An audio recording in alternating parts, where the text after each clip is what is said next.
Welcome back mga kapatid dito sa J. Christian Love TV for this video mga kapatid is so aabangan natin yung isang ibon natin mga kapatid. So nai-release na yung ibon natin ng 6:30 ay ng 6 AM mga kapatid.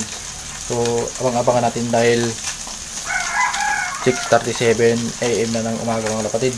At papakita ko na rin sa inyo mamaya yung naging kalagayan ngayon ng ibon natin na nasirga nung nakarang araw mga kapatids. So yan mga kapatids, samahan nyo ko, let's go mga kapatids.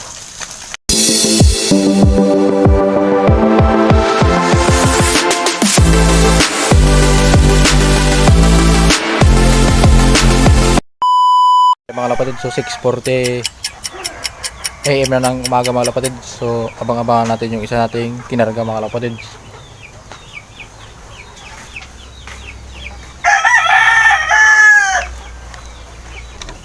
So ang release ng ibon natin mga kapatid is sa Jero na Tarlac mga kapatid.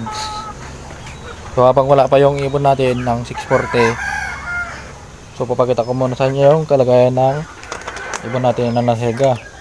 Ayun mga kapatid, so medyo okay na siya after 4 days na pagpapagaling natin sa kanya. Yan yung kalagayan niya mga kapatid. Medyo okay na yung kalagayan niya. So yan, abang-abangan natin yung ibon natin mga kapatid. So ang air distance ng release point ng club is sa Jero na Tarlac mga kapatid. Ang kilometer niya naman is 111.74 kilometer kung hindi ako nagkakamali. So ayan mga kapatid, so abangan natin yung ibon natin dahil dito yung nalabas mga kapatid. Kung hindi yun mahahatak, dito lalabas yun, dito lalabas or dito. So update ko kayo mamaya mga kapatid pag andyan na siya. Kaway lang ng ibon natin, ayan na siya. So kakabang lang din natin dahil kala ko meron nang dumating, pero dumating na talaga. Ayun o, sakto pagbaba niya. Tapos meron, kala ko rin kanina may dumating na pero iba pala yung dumating. Ayun o, bumalik ulit si Boy Tapang sa atin. Yan, so papatokin na natin tong warriors natin mga kapatid. So nag-atid to ng kasamaan niya. Ayun siya, ayun o, si Boy Tapang bumalik sa atin.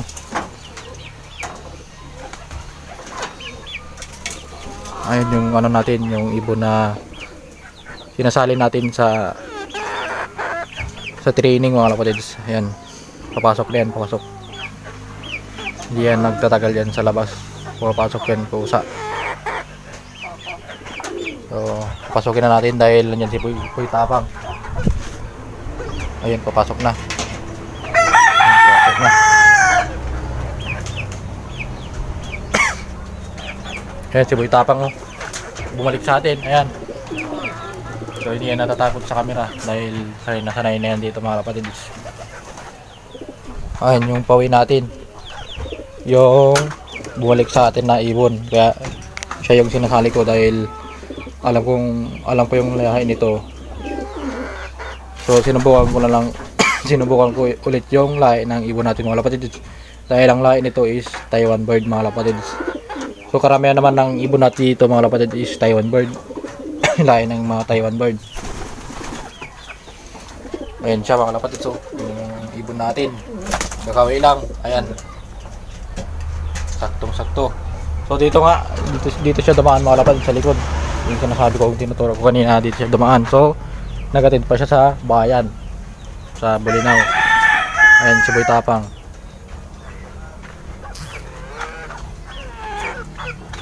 So ayan mga kapatid, so nakabalik na yung ibon natin ng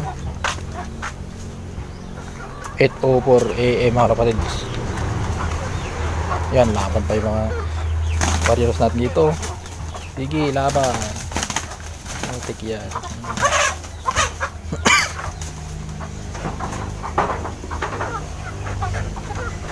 So ito yung nadali nating ibon mga kapatid, yung nasirga.